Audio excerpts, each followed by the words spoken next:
Hello everyone, आप सभी का हमारे चैनल में बहुत बहुत स्वागत है। आज की वीडियो में आप सभी के साथ शेयर करूंगी महाशिवरात्रि पर आप बिल्कुल सरल तरीके से किस प्रकार पूजा कर सकते हैं। अगर आप चाहें तो घर में भी पूजा कर सकते हैं, आप चाहें तो किसी मंदिर में पूजा कर सकते हैं। तो मैं यहाँ पर जो है ना मंदिर में आपको पूजा करके दिखा रही हूँ। अगर आपके यहाँ पर घर पर अगर शिवलिंग है तो आप घर पर भी जो है ना इसी विधि से पूजा कर सकते हैं। तो सबसे पहले जो है ना आपको सभी देवी देवताओं का ध्यान करना है और इस तरह से देखिए चावल छोड़ना है। सबसे पहले हमने गणेश जी का ध्यान किया है, पार्वती माता का ध्यान किया है, उसके बाद नंदीश्वर का और फिर कार्तिकेय का, फिर सर्प का, फिर बाद में जो है ना आपको भगवान शिव का ध्यान करते हुए चावल छोड़ना है। और उसके बाद जो है ना आपको शुद्ध जल से स्नान करवाना है भगवान भोलेनाथ को। जल में आप थोड़ा सा गंगा जल जरूर मिला ले, उसके बाद ही जो है ना भगवान शिव को आपको स्नान करवाना है। हमने यहाँ पर देखिए सर्प को भी स्नान करवाया है, भगवान शिव को भी स्नान करवा दिया है। अगर यहाँ पर तो देखिए अकेले शिवलिंग स्थापित है। अगर आप ऐसी जगह पूजा कर रहे हैं जहाँ पर पार्वती जी भी है, नंदी जी भी हैं, गणेश जी भी हैं, तो सबसे पहले आपको गणेश जी को स्नान करवाना है, फिर पार्वती मैया को स्नान करवाना है, नंदी को स्नान करवाना है, उसके बाद कार्तिकेय को स्नान करवाना है, फिर आपको सर्प को स्नान करवाना है और सबसे लास्ट में आप भगवान शिव को स्नान करवाएंगे। तो क्रम देखिए मैंने आपको बता दिया है। उसके बाद जो है ना हम यहाँ पर पंचामृत से स्नान करवा रहे हैं। आप चाहे तो पांचों अलग अलग चीज़ों से भी जो है ना अलग अलग बार जो है ना भगवान शिव को स्नान करवा सकते हैं। अलग अलग का मतलब सबसे पहले आप कच्चे दूध से स्नान करवा दें, उसके बाद जो है ना आप दही से स्नान करवाएं, उसके बाद आपको घी से स्नान करवाना है। घी से स्नान करवाने के बाद जो है ना आपको शहद से स्नान करवाना है और शहद से स्नान करवाने के बाद जो है ना शक्कर से स्नान करवाया जाता है। और जितने बार आप स्नान करवाएंगे उतने बार ही आपको शुद्ध जल से भी भगवान को स्नान जरूर करवाना है, ध्यान रखें इस बात को। उसके बाद जो है ना आप इस तरह से देखिए हल्के हल्के हाथों से जो है ना मसाज जरूर करें। इससे कहा जाता है भगवान शिव जो है ना बहुत जल्दी प्रसन्न हो जाते हैं। तो हल्के हल्के हाथों से जो है ना इस तरह से आपको मसाज जरूर करनी है। इस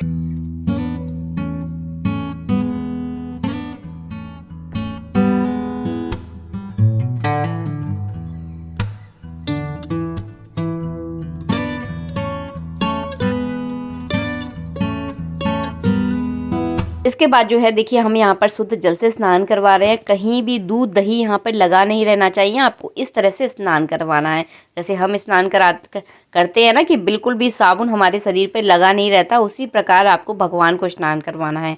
तो भगवान की पूजा जो है ना बिल्कुल जैसे आप अपने लिए करते हैं ना उसी प्रकार आपको भगवान के लिए करना है।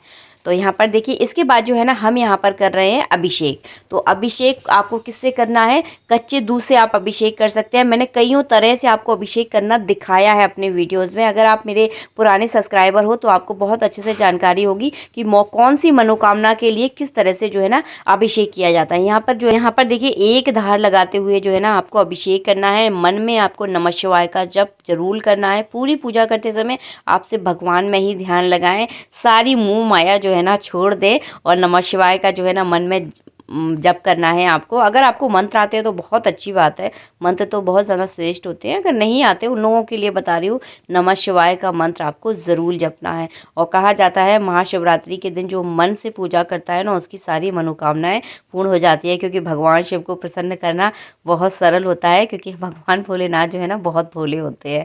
इसके बाद जो है ना हम यहाँ पर कलावा रूपी 2 वस्त्र अर्पित कर रहे हैं। और कलावा रूपी वस्त्र अर्पित करने से पहले जो है ना शिवलिंग पर इत्र लगाना बिल्कुल ना भूलें आप। मैं ये क्लिप जो है ना आपको दिखा नहीं पाई इसीलिए बता रही हूँ। आप यहाँ पर 2-2 कलावा रूपी वस्त्र जरूर अर्पित करें और इत्र जरूर लगाएं। उसके बाद जो है ना हम सर पे भी जो है ना 2-2 वस्त्र अर्पित करवा देंगे। तो यहाँ पर देखिए हमने 2-2 वस्त्र अर्पित कर दिए हैं। इसके बाद जो है ना आपको जनेऊ चढ़ाना है। तो जनेऊ भी देखिए इस तरह से जो है ना हमने जनेऊ चढ़ा दिया है।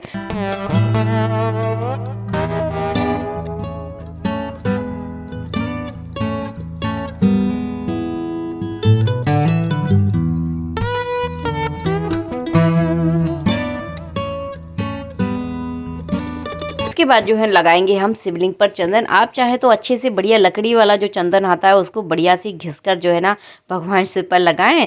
तो यहाँ पर जो है ना हमने तो हाथ पर ही जो है ना घूर लिया था चंदन, क्योंकि एक पाउडर वाला चंदन भी आता है, एक लकड़ी वाला चंदन आता है। तो लकड़ी वाला चंदन जो है ना वो बहुत अच्छा रहता है। अगर हो सके तो उसी को घिसकर लगाना बहुत बढ़िया रहता है। और यहाँ पर देखिए इस तरह से जो है ना त्रिपुंड लगाया जाता है शिवलिंग पर। तो हमेशा जो है ना शिवलिंग पर आप त्रिपुंड लगाएं। अगर डेली में अगर टाइम नहीं मिलता तो सिंपल लगा सकते हैं, लेकिन शिवरात्रि पर जो है ना त्रिपुंड वाला चंदन लगाएं आप। इस तरह से जो है ना आपको चंदन लगाना है। सर्प पर भी जो है ना आपको चंदन लगाना है और चंदन लगाने के बाद जो है ना आपको चावल चढ़ाने हैं।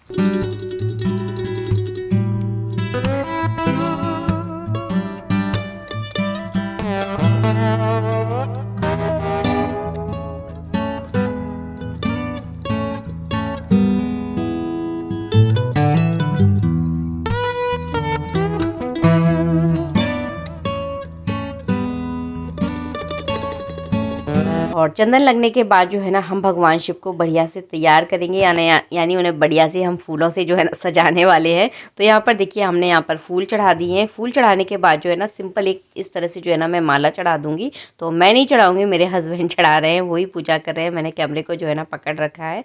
तो इस तरह से जो है ना माला चढ़ा देंगे और वाकई में बहुत सुंदर स्वरूप जो है ना लग रहा था भगवान शिव का। तो देखिए इस तरह से जो है ना हमने माला चढ़ा दी है। तो ये तरीका जो है ना बहुत अच्छा है, बहुत सुंदर जो है ना लगता है देखने में। और उसके बाद जो है ना आप बेलपत्र चढ़ा दें। तो बेलपत्र में आप चंदन लगाकर ज़रूर चढ़ाएं। आप चाहें तो बेलपत्र पर अपनी मनोकामना भी जो है ना लिख सकते हैं। इससे बहुत जल्दी आपकी मनोकामना जो है ना पूर्ण हो जाएगी। ओम काशीवास निवासी च काल भैरव पूजनम प्रयागे माघ मासे च बिल्वपत्रम शिवार्पणम दर्शनम बिल्वपत्रस्य स्पर्शनम पापनाशनम अघोर पाप संहारम बिल्वपत्रम शिवार्पणम मूल दो ब्रह्म रूपाय मध्य दो बेलपत्र चढ़ाने के बाद जो है ना हम यहाँ पर गणेश जी के नाम की जो है ना दुर्वा चढ़ा देंगे, क्योंकि शुरू में जब हमने पूजन स्टार्ट किया था जो है तब है ना पूरे शिव परिवार का हमने मन में ध्यान किया था। यहाँ पर भले ही मूर्ति ना हो पूरे शिव परिवार की, लेकिन हमने जो है ना भाव की यहाँ पर पूजा की है। तो उसके बाद जो है ना आप भगवान शिव पर भांग चढ़ा दें। अगर आपके पास भांग है तो आप भांग ज़रूर चढ़ाएं, अगर नहीं है तो कोई दिक्कत नहीं है, जो उपलब्ध हो उससे जो है ना आप पूजा करें। और मैंने इस वीडियो में बिल्कुल सरल तरीका आपको दिखाया है ताकि आपको पूजा करने में बिल्कुल भी कोई दिक्कत ना हो। इसके बाद जो है ना मैं ऊपर से जो चढ़ा रही हूँ इसे गुलाल बोला जाता है, अलग अलग कलर का आता है, मेरे पास गुलाबी कलर का है। और उसके बाद जो है मैंने अबीर चढ़ा दिया है। अबीर चढ़ाने के बाद जो है ना मैं यहाँ पर प्रसाद का भोग लगा रही हूँ। आप चाहे तो किसी मिठाई का भोग लगा सकते हैं। शिवरात्रि के दिन व्रत रखा जाता है, इसीलिए जो है ना फलार का भोग लगाया जाता है, अन्न नहीं खाया जाता।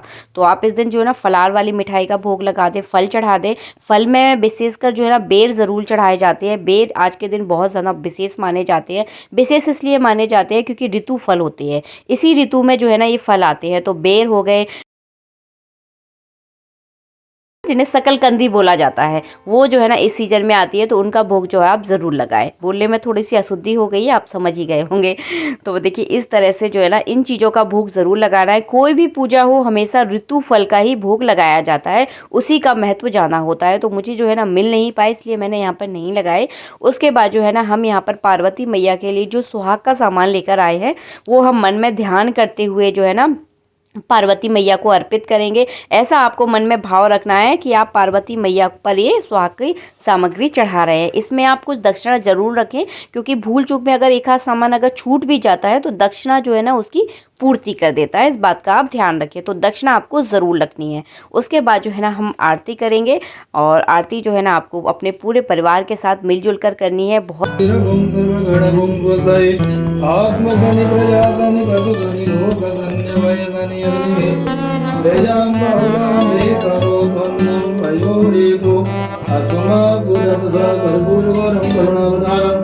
संसार सारं भुजगेन्द्रहारं भवानी वेदं नमामि ओं देवो शान्तिरन्तरिक्षं शान्तिः शान्तिरामाशान्तिरोगदयः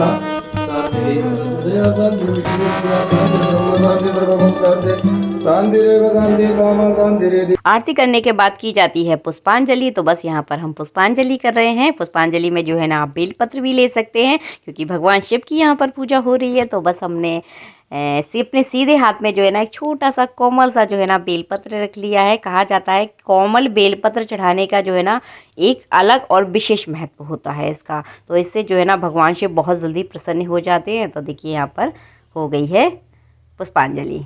और उसके बाद जो है ना आपको हाथ जोड़कर भगवान शिव से प्रार्थना करना है कि इस पूजा में अगर मुझसे भूल चूक से भी अगर कोई गलती हुई है तो कृपया करके मुझे क्षमा करें।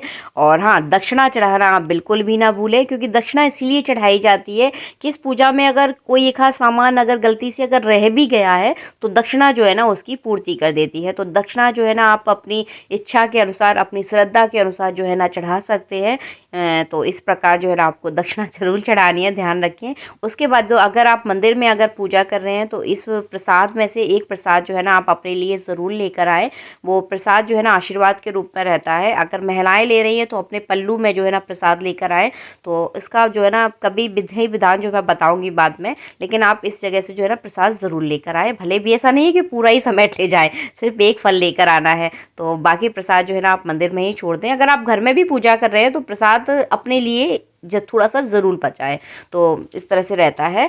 और आई होप आपको हमारा वीडियो पसंद आया है। बिल्कुल सरल और सिंपल तरीके से मैंने इस वीडियो में आपको पूजा करना दिखाया है।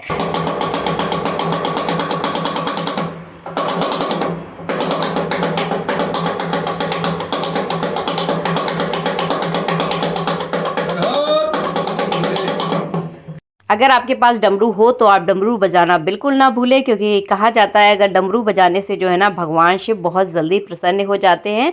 तो बस इसी के साथ इस वीडियो का हम एंड करेंगे। मिलेंगे आप सबसे नेक्स्ट वीडियो में। चैनल को अगर अभी तक आपने सब्सक्राइब नहीं किया तो प्लीज़ आप चैनल को सब्सक्राइब ज़रूर करें। इसी तरह से जो है ना अपनेपन से हम आप सभी के लिए वीडियो लेकर आते हैं। जय श्री राधे, ओम नमः शिवाय, राधे राधे।